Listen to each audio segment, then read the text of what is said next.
It's me, Baba B-Rad. I got my Atlantic Records t-shirt on. You can see I got a new video camera because I felt like I want answers from you, I want demands from you. Well, I'm actually doing a really bad reference of the Baba Booey love tape from the Howard Stern show, where Gary Delabuque, Delabate, Baba Booey, he once videotaped himself a message to an old girlfriend, and the Stern Show got a hold of it from the new husband or boyfriend of his ex-girlfriend, and they charged people money to view it, and they raised money for charity. They raised like $50,000 back in the 90s, which is insane. But the reason I think about it, all that talk about Sebadoh and Further, and these songs to your to your exes, or if you're breaking up, it's very like a lot of the music of the 90s, but just since we're talking about, this is the epilogue of the Further part 4 series. This is we grew up watching like Mannix and shows like that. And at the end, when you think the show is all over, they'd have epilogue. And so this is the epilogue. But there's a real parallel between that love tape that Gary made, and a lot of the Lou Barlow stuff, and a lot of the stuff that we did ripping off. I listened to a little bit of Further last night to try to make sense of these things, and I was listening how, well, in all rock and roll, there's really like odes to exes, but there's also like the confrontation, and get me back songs, or just telling the world about your love for this person. I had my share of it. I did a whole single of it. So I wasn't planning on talking about that. That just came in my mind when I said hello. But it's there. Once you record it, like Gary, it's there forever for people to see and hear, and it's embarrassing. I think Lou, it might be embarrassing for him now that he's, remarried with other kids, but he really had a way of presenting not just the stuff about heartache and breakups, but everything about, growing up and, adolescence and sex, and there was a really underlying current of, I wouldn't even call it incest, but definitely there was. I remember being at that show at Brownies, and remembering one of the other bands, I won't say the name, was saying like, we told him we did a tour with Sebadoh, and the guy said, oh yeah, did he F his sister? And we're just like, dude, what the fuck? So anyway, here it is, epilogue, Further. Thanks for watching. Thanks for all the good messages too. All the messages. Some of them weren't even good. They were cool. Great to hear. Great to hear people were interested. And great to hear that there was people from that time that we knew that reached out, and I hadn't heard from them in a long time, as well as people that I didn't know who were living like this parallel existence with their own bands or their own musical tastes. On Twitter, I said Sebadoh 3 was the best album of the 90s, and a gentleman said it wasn't above Slint, Spiderland, or Guided by Voices B1000, and, both great records, but he's wrong, because Guided by Voices B1000, as cool and fun as that record is, and it's really good, it's my favorite Guided by Voices album, I kind of stopped listening to him after that album. I didn't even buy Alien Lanes. I liked the records before that, and I liked that one especially. I thought it was just perfect, but it's really fun, and it's not. I can't connect anything personal the way that Sebadoh had the three members, and they were sharing their lives and their love of rock and roll. And Spiderland, Good Morning Captain, is a classic, but I don't know about the whole album. I think the artwork and the sound is definitely really super influential, but to me, Sebadoh 3 is the best album of the 90s, so there, I said it. Let's go now. Back to further the epilogue. So first thing I was thinking about was the origins, where we were when we started. Well, further started in, I just realized how stupid this is, driving down the road, talking to myself into the phone. Absurd. But we had the balls to be absurd. Further started in a rehearsal room in Burbank, a place called Nightingale Studios, and it was owned by this guy Mike Nightingale, big head of hair, hard rock hair, poofy. Very cool guy though, super cool, and everybody ended up rehearsing there. We were one of the first bands in there, and we set up our Tascam 388 downstairs, and the first person to come help us record was a guy named Phil Parlapiano, and Phil was a member of the Brothers Figaro, and we sent him the first demos we made, and he left a message, and he said, actually, that might be wrong. The one thing is we recruited him to help us mix it and record it because we didn't know what we were doing, even though it was our 388. So Phil was in a band called the Brothers Figaro. They were really a duo, a trio at times with their drummer, and they did a residency at Molly Malone's. They wrote great tunes, and they like us, they signed to Geffen, and the experience was a horrible one.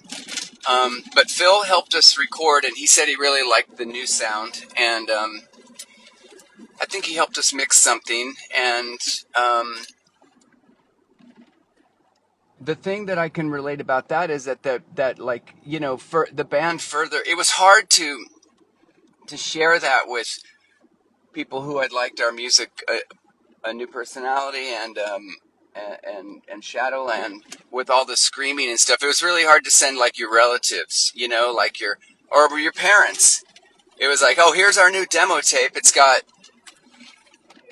some songs that where we're screaming about, nothing, and the love theme from Kiss. We did a cover of that instrumental, the love theme for Kiss, and I remember coming up with the name in that studio, Nightingale Studios, and I remember Darren bringing some flyers from some of the very first, I think we had the first Sonic Youth and Hole and Nirvana show hanging up in the and a few other records hanging up in the rehearsal room. And I remember some of the records that came out were Peggy's Suicide by Julian Cope, and we still wanted to we really loved that because Julian had we were big Teardrop Explodes fans, so it was cool to hear him have a little bit of a comeback because his records were getting really slick and loud. And this one was more organic and natural sounding. And there was that record by those guys, Temple of the Dog, and it had two really cool songs on it, Say Hello to Heaven and Hunger Strike, but it was just kind of things that we heard in passing, and I think I already covered all the main influences. But so if you can just get that in your mind, that's the first place like we jammed with Josh, and that's the first place the four of us played as Further. And then I'll skip to, we did some demoing and we did some singles too before. I told you about the Bong Load single, but I didn't tell you about the Over and Out single, where we recorded, we took charge of our 8-track and started recording ourselves, and Darren did an answer song called to Teenage Fan Club. They had a song called Mud Honey. He wrote a song called Mud Honey 2, and it was kind of like it touched on the experience of us opening for Mud Honey, and it was a cool song, and that was the B-side. And I think the A-sides was recorded by this guy John Pikus, who was in a band called El Magnifico, who went on to be an A&R person at a bigger label, and I think he signed some bands that did well. A very nice guy, and we went to his home studio over in, it wasn't quite in West LA, I think it was more in like the mid-city thing, and he had the thing behind the back, he had the studio behind the house, and then he mixed in his room.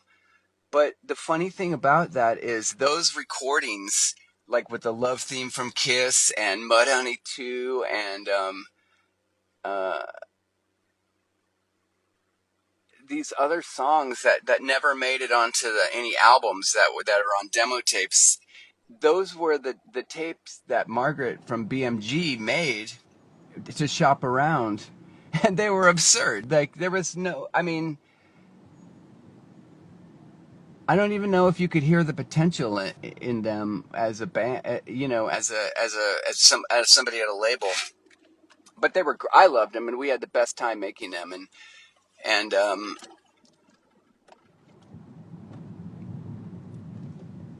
I'll jump quickly to the recording of I already covered the recording of Grip Tape. The one part I did leave out. Whoa, there's another fire truck at Bedrock Studios. It's like, does that place do nothing but catch on fire? Speaking of rehearsal studios, Nightingale, there was Cole Rehearsal, there was Mates and Leeds and all the SIR. The one thing I met when Josh did his song Bazooka, I Am a Metal Dude, with the bubblegum, with the bazooka thing, comic strip, when he came out, when he finished that vocal, you can hear us cheering because we were having so much fun. We laughed so hard. We laughed, and we just thought it was so cool, and it's like, oh, okay. He's like, now let's fix it and make it better. We're like, no, just fucking leave it. You did it perfect. He goes, oh, I could phrase it better. And it was, I couldn't imagine it any other way. And also during a lot of the recording sessions, if you can hear like microphones falling over, and every once in a while you hear like a metal clang, and like when we did our version of Poor Old Soul, by Orange Juice, and we did that, no more rock and roll for you, no more rock and roll for you, no more rock and roll for you, and we were screaming it, and when we hit that last one, no more rock and roll for you, you can hear that we bump into the mic and the guy's studio, and it falls down, and it makes a big crash, and we told him, leave it all in there, don't edit any of that out. And we would just pound on a drum, or there's also one quick note about, if you listen to songs like Real Gone and a few other songs, when we were doing background vocals, which we rarely did, I remember Darren leaving off one phrase where he says, I am taking control, and he in his voice like cracks like Simon Le Bon or Gene Loves Jezebel. He went like, and you could hear me and him laughing after that, going like, doing our Gene Loves Jezebel desire, I like you, I do. Like they had this weird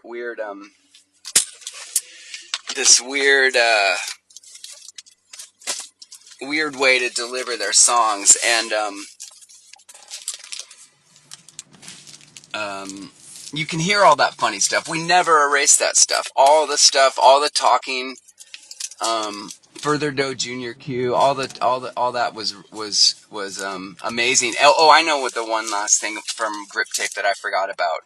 We had our 7-inch. Darren Levette sent us the green 7-inch of Over and Out, the one with the foremost logo. It looks like the Foremost Dairy logo. It has the F, and that was a big West Coast dairy milk company. And I got the idea for that driving down Fountain every day to go to Darren's house to work on the songs, which is what usually did. We wake up, maybe eat, I'm not sure, but drive to his house because he didn't have a car, and it's in a bunch of songs like, where he didn't have a car. I ain't got no job, no car. And we go there, do a bong rip, maybe get some like chocolate donuts or something and some chocolate milk and just start working on songs. But I passed that red, it was a standalone, like one owner convenient mart, right? And you can see it on Fountain. It was an old wood building. Well, last night I was listening to Chris Hillman interview J.D. Souther, who I am a huge, huge fan of. I love his music. I love his attitude. I love that he hasn't changed. He is who he is, and that's it. And he has written some of my favorite songs. I love his solo records. I'm not really a Long Branch Penny Whistle fan, and his first solo album is real spotty, but it's got some great songs on it. And then he took off. He just got great. But he talked about that convenience store and a guy named Doug who played bass for a band that he was in right before Long Branch Penny Whistle, and another band, somebody else, not Zappa, but somebody else actually rented the apartment above the convenience store of that big red wooden old-fashioned with the Foremost thing on it. And I always wondered why I was so fascinated by that when I drove by it. I just looked at it every day, so much so that we took it onto that we used it as a logo.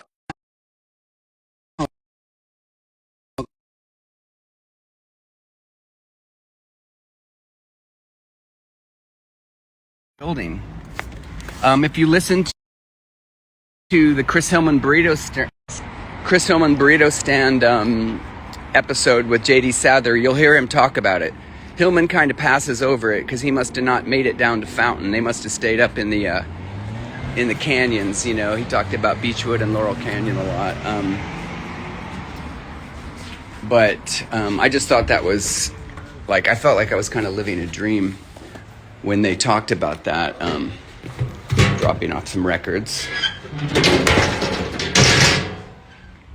I felt like I was living a dream, and I was like, God, is any of this real? Why have I been coming on Instagram Live and talking about Further of all things? You'd think I'd be promoting Curation or Gospel Beach or something, or the Big Star Show tonight or whatever. But no, I just felt like talking about Further, and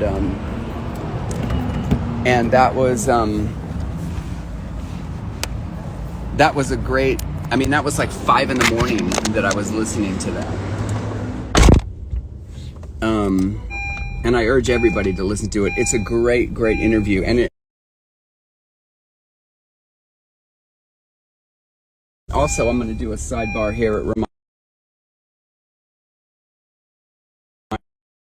me starting a band called Long Branch Penny Whistle, which was a folk duo, and they were very influenced by everything that was going on around them at the time. He called it the rock country, the singer-songwriter, and the Laurel Canyon scene, and he felt like there was a place in it. It reminded me of today and the LA music scene that we've had since the 90s.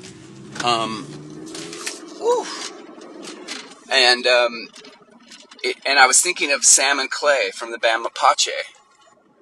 They're destined for greatness, the way that Glenn Frey and J.D. Souther, the greatness that they achieved.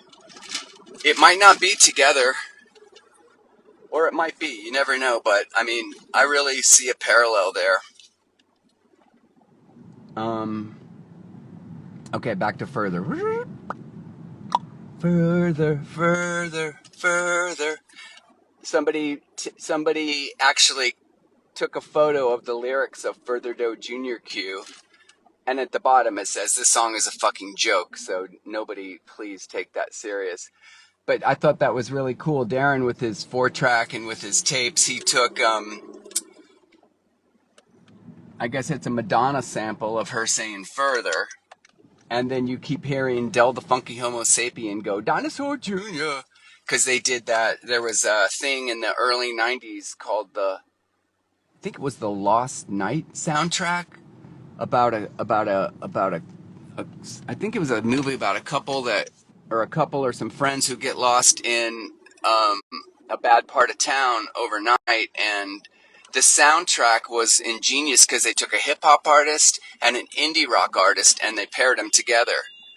Um, it was I know Dinosaur Jr. and Del the Funky Homo Sapien did something, but there was also, he took the main riff from Gimme Indie Rock from Sebadoh, and he didn't have a sampler, so he must have had to play that riff. And if you know the lyrics to Gimme Indie Rock, when Lou says "so much further than you ever thought it'd go," 4 stars in the Rolling Stone, Darren changed that to "so much further than you ever thought it'd be," 9 out of 10 in the NME, and that was cool. But that was just something that he brought to us on our own.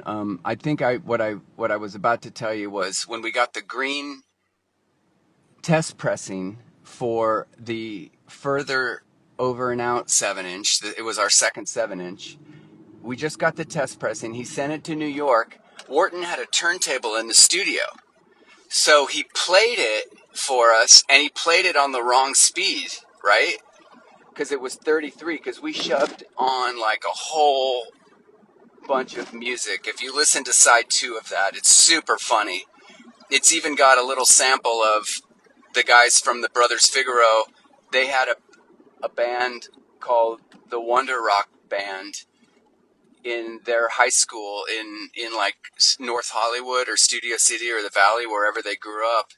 And I had a tape of it somehow, and it was kind of like a junior high version band of like Chicago or something, or maybe even like Todd Rundgren, like musically with horns and everything. And they finished the song, and you can hear Bill say, "Hey man, don't be late for fifth, because the teachers will get on my case." And it's amazing. And Darren did some cool sampling in between on the B side of that. That's a hard 7-inch to find, but if you have it, I suggest you listening to it. But back to the story, we played it on the turntable. Wharton had it on the wrong speed and it played slow. The song Over and Out is super fast. A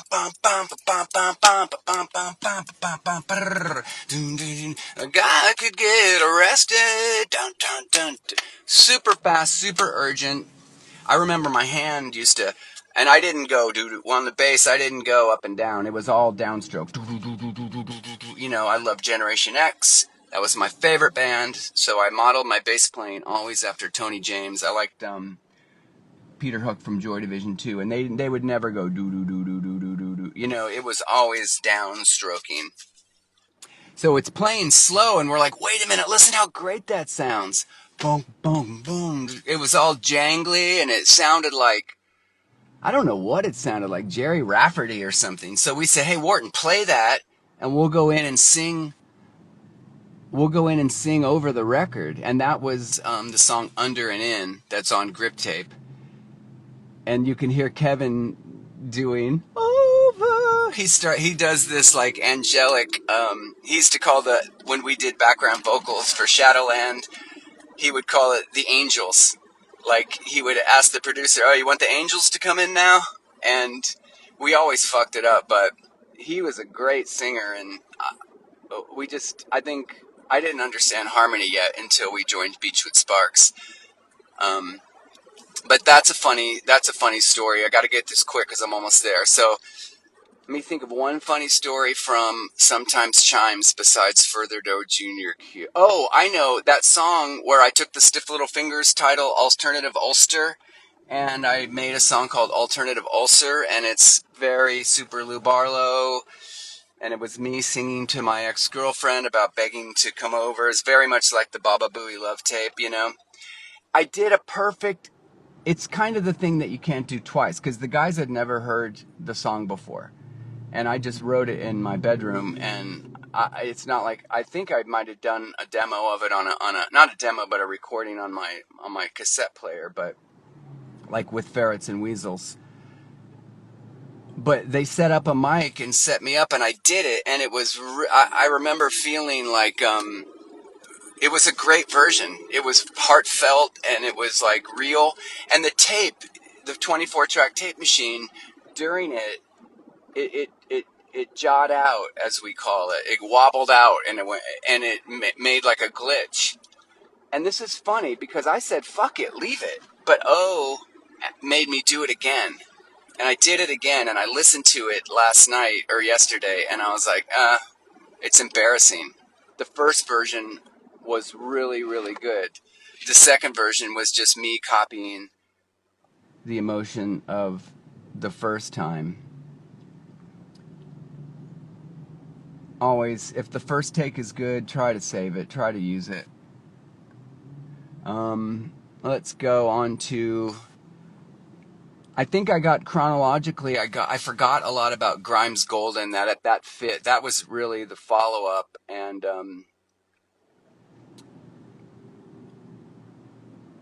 I think I kind of explained how we recorded that one pretty well.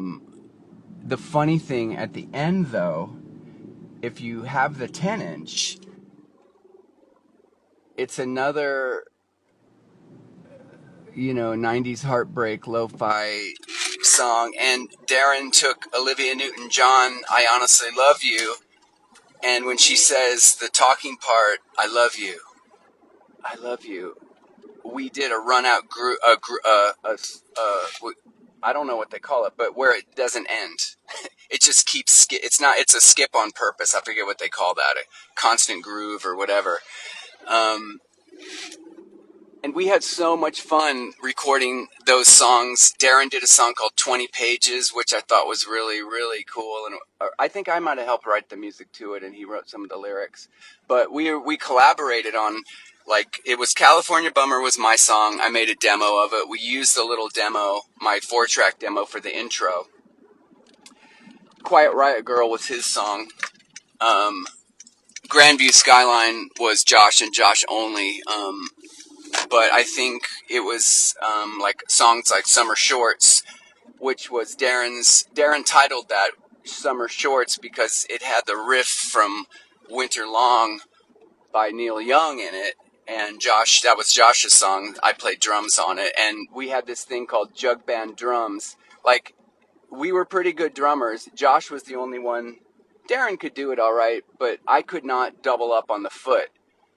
I could maybe do 1, 2, 3, 4, and the 1 and the 3, like a jug band, like boom ka, kick, snare, kick, snare, kick, snare, kick. No matter how fast or slow the song was. So that one has some jug band drumming on it, and that run out groove. And Jackknife, our friend Mike Watkins, did the really cool collage on the back of that one. And I think the title Grimes Golden had a lot to do with our love of the word sometimes. We might have said sometimes. We might have said that in 9 different with all these different methods of accents to put on it, and we had a lot of fun doing that. And the album Sometimes Chimes, I mentioned Alan McGee because we spent a weekend with him when I mentioned Liz Randall, who was a big supporter and basically Further's manager, and did a lot for us. She worked with New Order, and that's really cool. And when New Order played the Hollywood Bowl, the guys from Primal Scream and Ride and Alan were all in town, and we all went to the show, and we all sat in a box together and took some acid. And later on that night, we all got in my car, drove down the 101 looking for a party downtown that we could never find. And I wasn't tripping, like full tripping, like where you can't drive. I was just pretty high. Darren mentioned that I was on acid and they got scared driving that big 71 Dodge 4-door, like a cop car from the 70s, just down the 101, flying through traffic. And they got scared. And then McGee, even downtown, when we couldn't find the party, we were driving in these parking lots, and I remember him saying, I don't feel safe, Brent. Get me out of this car park. And I was like, okay, we got to go. And I, of course, I don't want to scare anybody. So I didn't feel safe either, but we bailed. But when it came time to name the album, we were talking, Alan asked us what we were doing, and we said we were making a new album. He says, what you going to call it? We're like, we don't know. He goes, you should call it Sometimes Chimes. It's all you seem to say, because everybody was Chimes. Like, I was Chimes, but so was Slayer, and so was Liz, and so was anybody that you just wanted to get their attention. You just say, hey, Chimes, what's up? What time are we going to be there? And we always said sometimes. We said, are you high? Sometimes, and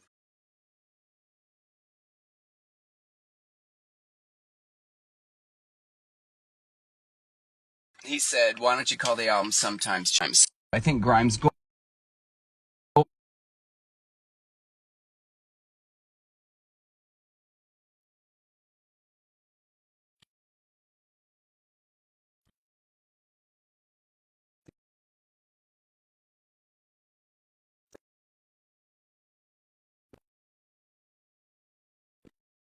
The Japanese next time West Coast.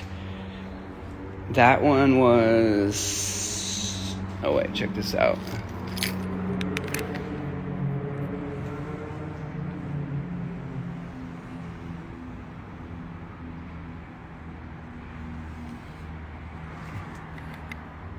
It was actually when Shadowland was breaking up and Further was just starting, I got my first copy of American Beauty. And believe it or not, The Dead was a huge influence on Further, because the Ken Kesey bus that says Further on it, that was basically where Darren got the idea. And Seamus from Pacific Range, he gave me that sticker one day. He said, hey, you need a little sunshine daydream in your life. Very cool kid. I miss him.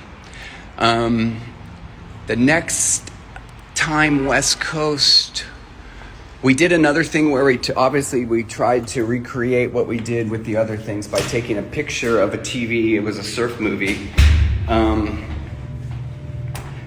Can't remember anything super special about that. I know that I wrote a song called Stranger Than Silver about a night that I went down to see, Liz and I went down to see Will Oldham and the Palace Brothers play at the Casbah. And we stayed at a friend's house who had a great label called Silver Girl Records. They ended up doing a Summer Hits 7-inch. And they had a band on that label called Stranger Than Julian, which I thought was kind of a weird name because I love Julian Cope. So I wrote a song about that night, and it was called Stranger Than Silver. And it was cool because I remember I met Will Oldham, and we talked about Jimmy Buffett. And I think I was on an E. As a matter of fact, I know I was. And if you listen to the lyrics, it's kind of a song to myself about, like, after I met the guy, there were some guys from Drag City there and stuff, and I didn't want to try to mix our scene with theirs. I didn't even see the reason why we should, you know what I mean? I definitely didn't feel any kind of, all I did was love the records they were putting out, I think Drag City did the closest thing to the Asylum logo on the cover of the Plush single for 3/4 Blind Eyes. So that's that song. But that song's awful. It's kind of cool. It's got a really good drum sound. Darren played the drums on it, but it's just a big mess. It tried to throw in our love for Jesus and Mary Chain, which is which is a band that I kind of forgot. Like, that was a band that we rediscovered when we were doing Further, especially at the end of Shadowland when we were out on tour. You know what it's like to be husky.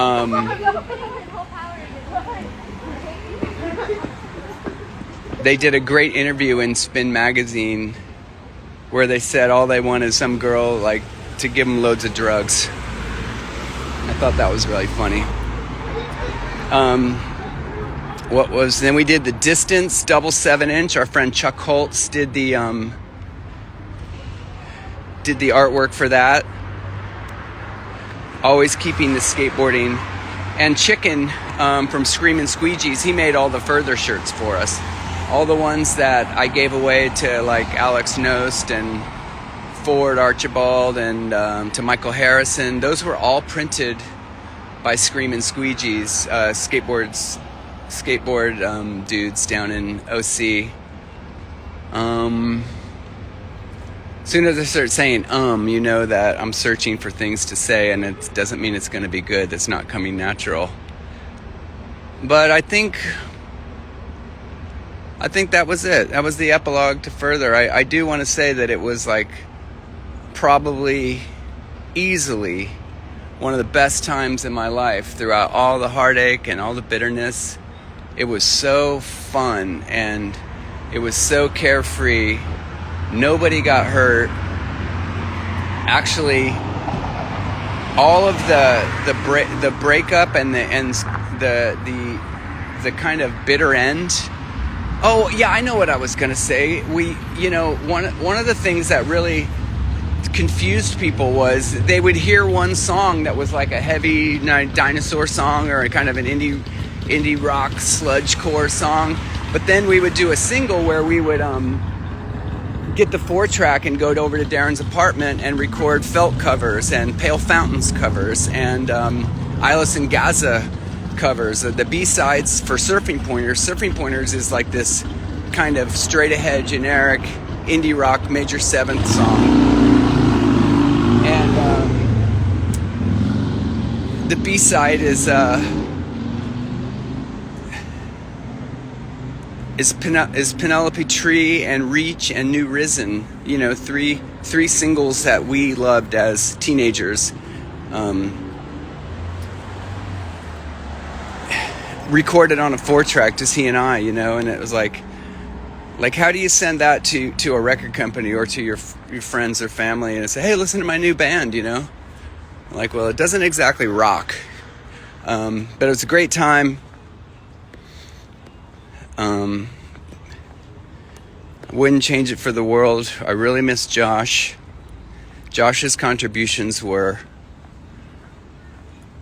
all there for the listening, and to watch him develop as a songwriter and guitar player, that was what Further was all about. If we were our own version if we were our own Beatles, he was the George Harrison. None of us were any of the other ones, but he was just the quiet one who really knew what it was all about. And again, Kevin Fitzgerald, the drummer, who's sending all of our warm regards of healing and love. And talk about somebody who was funny. Oh my God, is funny. He could make me laugh. He made me laugh so much on a plane ride from London to LA once that I almost got banned for flying for life. It was back when the headphones weren't electronic. They were just tubes, right? You stuck these tube plastic like a stethoscope in your ear, and then you plug it into the seat, and the music came up through the plastic tube. Well, he was grabbing my plastic tube and then like saying all these funny things into my ears when I was like rocking back and forth like I was laughing violently, and I had to get up and I had to pee so bad, and I was like putting my hands on everybody's head, and then I think I passed out in the bathroom, and I remember the lady kicking the door like they pried it open, and I was like, where am I? I went back, and then they were telling me, mellow out, you know, you're going to get in trouble. And then Kevin snuck and did the thing again, and I started laughing. I just remember, I knew it was time to cool out, but I loved him so much. And I know I talked about some of our discomforts and kicking out people and stuff like that. I don't think anybody had any hard feelings. It wasn't like if I did this one on Shadowland, I have a whole story of an original member getting kicked out and then suing us. So could you imagine suing us? What we have? I think the guy got $5,000, which is pretty much like a record deal in this day and age. All right. Now you know the rest of the story. But thanks for listening. That was the epilogue. I hope you will reference some of these things. Thank you, Andrew. Thanks everybody for listening. Thank you. Thank you. Thank you for listening to the music and to watching this stupid thing. I know it's weird, but it felt like something I wanted to do, so I did it.